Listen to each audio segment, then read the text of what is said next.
Hi friends, இயக்குனர் வெங்கட் பிரபு அவர்கள் code பத்தி சூப்பரான சில விஷயங்களை ஷேர் பண்ணியிருக்காரு. அதாவது கோட் படத்தோட ஐடியா பாத்தீங்கன்னா எனக்கு லாக்டவுன் அப்பதான் தோணுச்சு. ஃபர்ஸ்ட் இந்த மாதிரி டபுள் ஆக்ஷன் இல்ல, ஏஜ்டு கேரக்டருக்கு ஒரு நடிகரும் எங்க வர்ற தளபதிக்கு 20 வயசுல ஒரு ஆக்டரை போடலாம் தான் யோசிச்சு வச்சிருந்தேன். பட் அந்த டைம்ல தான் டிஏஜிங் டெக்னாலஜி பத்தி தெரிய வந்துச்சு. ஸோ டபுள் ஆக்ஷனா வச்சு ரெண்டையும் தளபதி பண்ணா எப்படி இருக்குன்னு யோசிச்சு தளபதி வாரிசு ஷூட்ல இருக்கும்போது இந்த ஐடியாவை சொன்னேன். தென் அதுக்கப்புறம் லியோ ஷூட்ல இருக்கும்போது தளபதி திரும்ப கூப்பிட்டு அப்போ சொன்ன அந்த கதையை அதுக்கப்புறம் டெவலப் பண்ணியா இப்போ அந்த கதையை சொல்லு அப்படின்ற மாதிரி கேட்டதுக்கு பெருசா டெவலப் பண்ணல, பட் ஆனா அந்த சீக்வன்ஸா சொல்றேன் அப்படின்ற மாதிரி கதை சொல்லியிருக்காரு. தென் உடனே தளபதி ஓகே பண்ணி தான் படம் ஆரம்பிச்சுதான். அண்ட் படத்துல ப்ளூப்பர்ஸ் இருக்கான்னு கேட்டதுக்கு என்னோட படத்துல கதை கூட இல்லாம இருக்கும், ஆனா ப்ளூப்பர்ஸ் இல்லாம இருக்காது அப்படின்னு சொல்லிட்டு ஃபன்னா ரிப்ளை பண்ணிருக்காரு. தென் கோட் சாங்ஸ் பண்றப்ப இவன் அவர்களுக்கு ப்ரெஷர் இருந்துச்சா அப்படின்னு கேட்டதுக்கு ஆமா ப்ரெஷரா தான் இருந்துச்சு, ஏன்னா அனிருத் அவர்கள் தொடர்ந்து தளபதிக்கு பயங்கரமான சாங்ஸா கொடுத்திருந்தாரு. பட் அதுக்காக அனிருத் அவர்களோட ஸ்டைல்ல கொடுக்க முடியாதுன்னு சொல்லிட்டு அவரோட ஸ்டைல்லே ஒன்னு கொடுத்திருக்காரு. படம் ரிலீஸ்க்கு அப்புறம் அவர் ஒர்க்குக்கான பலன் கிடைக்கும் அப்படின்ற மாதிரி சொல்லியிருக்காரு.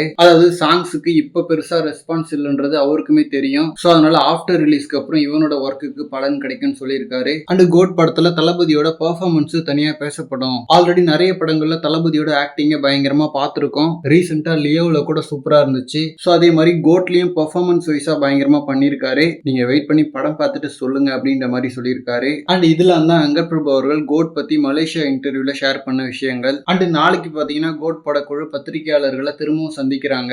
ஆல்ரெடி ட்ரெய்லர் லான்ச்சுக்கு அப்புறம் மீட் பண்ணாங்க. நாளைக்கு திரும்பவும் படம் ரிலீஸை முன்னிட்டு பிரஸ் சந்திக்கிறாங்க. ஏன்னா ஆடியோ லான்ச் இல்லாததால சின்னதா ஒரு பிரஸ் மீட் மட்டும் நாளைக்கு பண்றாங்க. சோ கோட் பத்தி ஏதாவது எக்ஸைட்டிங்கா ஷேர் பண்றாங்களான்னு பார்க்கலாம். அண்ட் இந்த மாதிரி கோட் பத்தின ஹாட்டான அப்டேட்ஸ்க்கு நம்ம விஜய் ஃபோர்ட் சேனலை சப்ஸ்கிரைப் பண்ணுங்க. தேங்க்யூ.